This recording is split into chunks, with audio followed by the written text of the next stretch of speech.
दोस्तों तैयार हो जाइए हमारे साथ एक बार फिर से आज की बड़ी और महत्वपूर्ण खबरों को जानने के लिए।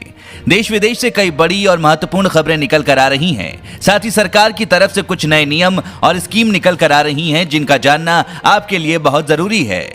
दोस्तों बात करें देश भर में कोरोना मरीजों की तो देश में पिछले 24 घंटों में कोरोना के 69,239 नए मरीज सामने आए और 912 लोगों की मौत हो गई।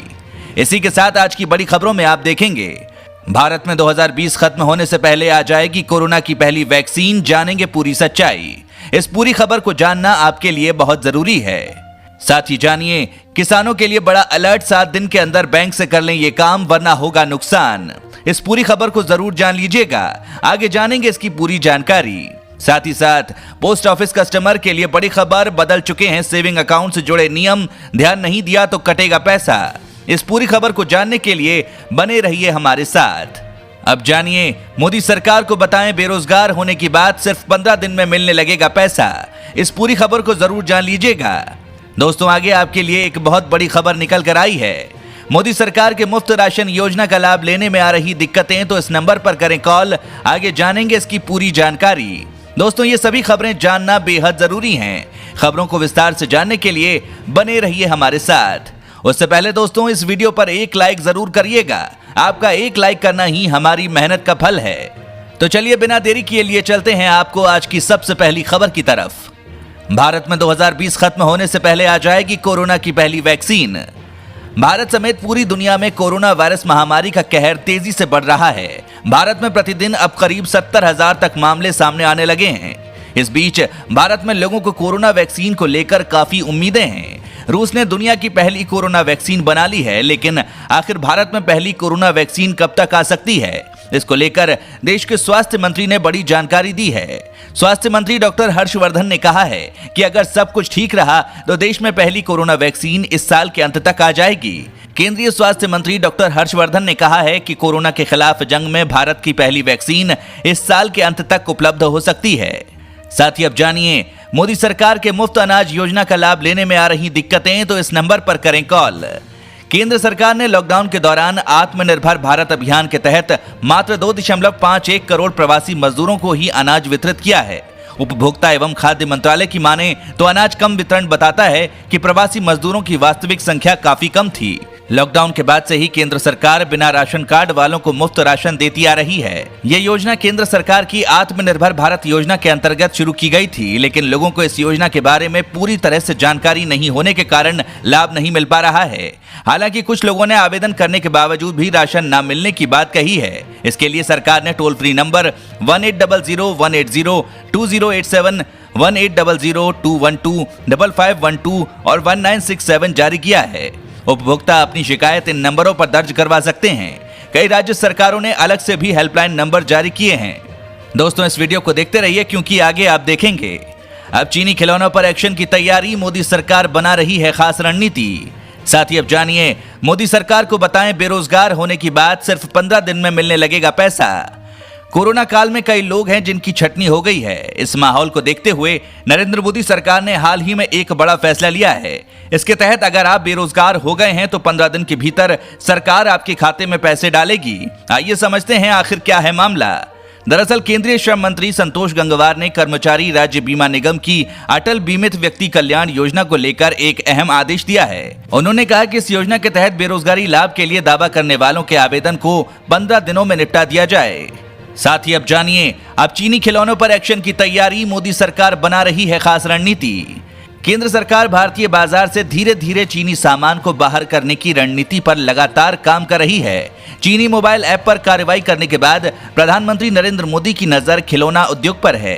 प्रधानमंत्री ने कहा कि खिलौने एक भारत श्रेष्ठ भारत की भावना को आगे बढ़ाने का एक शानदार माध्यम हो सकते हैं। उन्होंने कहा कि भारतीय खिलौना बाजार में बड़ी संभावनाएं हैं और ये आत्मनिर्भर भारत के तहत वोकल फॉर लोकल को बढ़ावा देकर देश के उद्योग क्षेत्र में एक बड़ा बदलाव ला सकता है।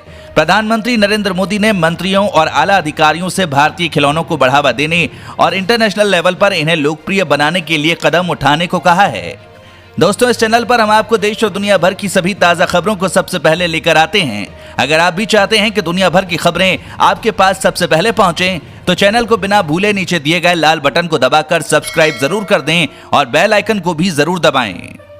साथ ही अब जानिए, देश में कोरोना रिकवरी रेट पहुंचा 75% के करीब, 22 लाख से ज्यादा मरीज ठीक।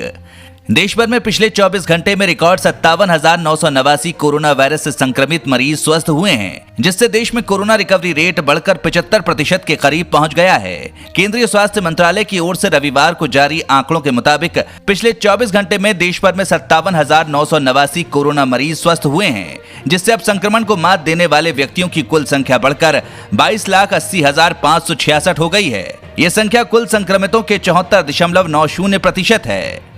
साथ ही अब जानिए, पोस्ट ऑफिस कस्टमर के लिए बड़ी खबर, बदल चुके हैं सेविंग अकाउंट से जुड़े नियम, ध्यान नहीं दिया तो कटेगा पैसा। पोस्ट ऑफिस आए दिन अपने कस्टमर के लिए नई नई लुभावनी स्कीम लेकर आता है। पोस्ट ऑफिस की कई बचत योजनाओं पर ग्राहकों को सुरक्षित और गारंटीड रिटर्न भी मिलता है, लेकिन आपको बता दें, पोस्ट ऑफिस ने सेविंग अकाउंट से जुड़े कुछ नियमों में बदलाव किया है। अगर कस्टमर इन नियमों का पालन नहीं करते हैं तो उन्हें नुकसान उठाना पड़ेगा। दरअसल डिपार्टमेंट ऑफ पोस्ट ने पोस्ट ऑफिस अकाउंट में मिनिमम बैलेंस की सीमा को 50 रुपए से बढ़ाकर 500 रुपए कर दिया है। अगर आपके खाते में कम से कम 500 रुपए नहीं रहेंगे तो वित्तीय वर्ष के अंतिम कार्य दिवस को पोस्ट ऑफिस आप पर 100 रुपए पेनल्टी के रूप में वसूलेगा। ऐसा हर साल किया जाएगा। साथ ही अब जानिए, खुशखबरी, ये कंपनी 300 से 400 लोगों को देगी नौकरी, जानिए पूरी प्रक्रिया। कोरोना संकट में नौकरी की तलाश करने वालों के लिए अच्छी खबर है। डिजिटल नेटवर्क समाधान देने वाली स्टरलाइट टेक्नोलॉजीज चालू वित्त वर्ष में करीब 300 से 400 पेशेवरों की नियुक्ति करेगी। कंपनी 5G और वायरलेस क्षेत्र में बढ़ोतरी और अपने सेवा कारोबार को वैश्विक स्तर पर ले जाने के लिए नए पेशेवरों की नियुक्ति कर रही है। कंपनी के मुख्य कार्यपालक अधिकारी आनंद अग्रवाल ने कहा कि कंपनी जरूरी अनुभव रखने वाले पेशेवरों के अलावा इन क्षेत्रों के लिए नए लोगों की भी नियुक्ति करेगी। उन्होंने कहा कि हम वायरलेस और 5G के क्षेत्र में अपनी स्थिति मजबूत कर रहे हैं। इन क्षेत्रों के लिए हम नियुक्ति जारी रखेंगे। कंपनी की अपनी सेवा कारोबार को वैश्विक स्तर पर ले जाने की योजना है और वो उसके लिए भी नए लोगों की नियुक्ति करने की तैयारी कर रही है।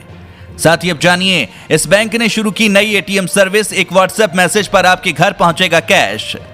कोरोना संकट के बीच स्टेट बैंक ऑफ इंडिया ने अपने ग्राहकों के लिए नई एटीएम सर्विस शुरू की है। इसके तहत आपको एसबीआई को व्हाट्सएप मैसेज या कॉल करनी है और एक मोबाइल एटीएम आपकी बताई लोकेशन पर पहुंच जाएगा। एसबीआई ने इसे डोर स्टेप एटीएम सर्विस नाम दिया है। देश के सबसे बड़े बैंक ने यह सुविधा अपने ग्राहकों को कोरोना वायरस से बचाव रखने और सोशल डिस्टेंसिंग को बरकरार रखने के लिए शुरू की है। Door step ATM service Uttar Pradesh की राजधानी लखनऊ से शुरू करने का फैसला लिया गया है। साथ ही अब जानिए, चीन ने लद्दाख में भारतीय सेना से कही ये बड़ी बात, भारत ने किया इनकार। चीन के साथ सीमा विवाद को सुलझाने के लिए चल रहे प्रयासों के बीच भारत ने पूर्वी लद्दाख में फिंगर क्षेत्र से समान दूरी पर पीछे हटने के चीनी सुझाव को खारिज कर दिया है। कूटनीतिक स्तर पर बातचीत के बाद दोनों पक्ष सीमा मुद्दे को सुलझाने के लिए सैन्य स्तर की और वार्ताएं आयोजित करने पर भी काम कर रहे हैं। ऐसा उस सीमा विवाद के निपटारे के लिए किया जा रहा है जो 3 महीने से अधिक समय से चला आ रहा है। इसके अलावा भारतीय पक्ष ने यह भी स्पष्ट कर दिया है कि चीनी सेना को फिंगर क्षेत्र से पूरी तरह से पीछे हटना चाहिए और अपने वास्तविक स्थान पर वापस जाना चाहिए। साथ ही अब जानिए, अब 4 धाम की यात्रा होगी आसान। रेलवे से जुड़ेंगे गंगोत्री, यमुनोत्री, बद्रीनाथ और केदारनाथ। भारतीय रेल करोड़ों श्रद्धालुओं के लिए 4 धाम की यात्रा और भी आसान बनाने जा रही है। उत्तराखंड की पवित्र वादियों में स्थित गंगोत्री, यमुनोत्री, बद्रीनाथ और केदारनाथ के दर्शन के लिए श्रद्धालु आने वाले समय में रेल मार्ग से पहुंच सकेंगे।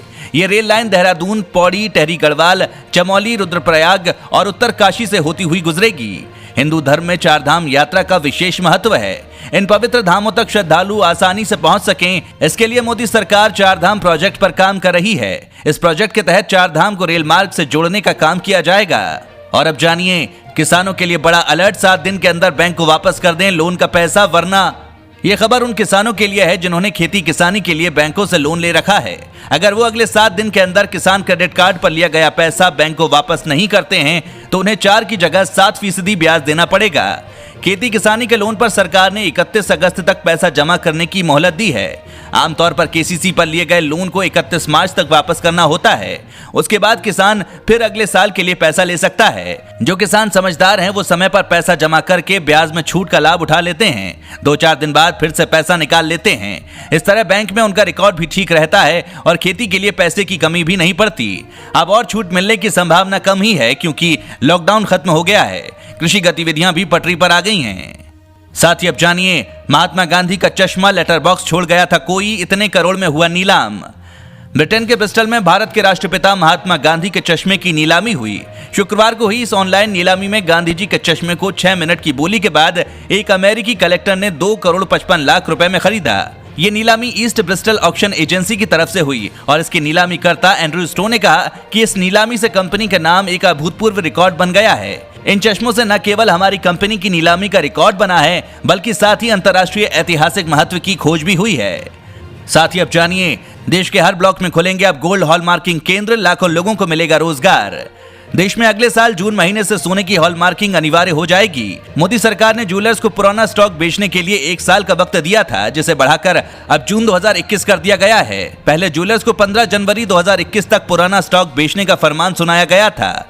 देश में अब 14, 18 और 22 कैरेट सोने की हॉलमार्किंग अनिवार्य हो जाएगी। इसके लिए सरकार ने अब तक 234 जिलों में 921 एसेइंग एवं हॉलमार्किंग केंद्र खोल दिए हैं। जून 2021 तक मोदी सरकार देश के हर जिले में हॉलमार्किंग सेंटर्स खोलने का खाका तैयार किया है। उपभोक्ता एवं खाद्य मंत्री रामविलास पासवान का दावा है कि सरकार अगले कुछ सालों में देश के हर ब्लॉक में हॉलमार्किंग सेंटर खोलेगी। इससे ज्वेलर्स को अब BIS में रजिस्ट्रेशन कराना होगा। इसके साथ ही जो भी व्यक्ति हॉलमार्किंग सेंटर खोलना चाहते हैं वो www.manakonline.in पर जाकर अप्लाई कर सकते हैं। इससे देश में लाखों लोगों को रोजगार मिल सकता है।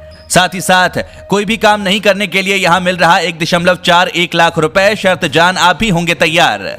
अगर आपको बिना किसी काम किए ही पैसे मिलेंगे तो कैसा महसूस होगा? निश्चित ही आप सोचेंगे कि ऐसा नहीं हो सकता कि कोई काम किए बिना ही करीब 1.41 लाख रुपए तक मिले, लेकिन जर्मनी में बिल्कुल ऐसा ही है। द गार्जियन ने अपनी एक रिपोर्ट में जर्मनी की एक यूनिवर्सिटी के हवाले से कहा है कि ये आवेदनकर्ता को कुछ भी नहीं करने के लिए पेमेंट करेगा, लेकिन यूनिवर्सिटी आपसे एप्लीकेशन फॉर्म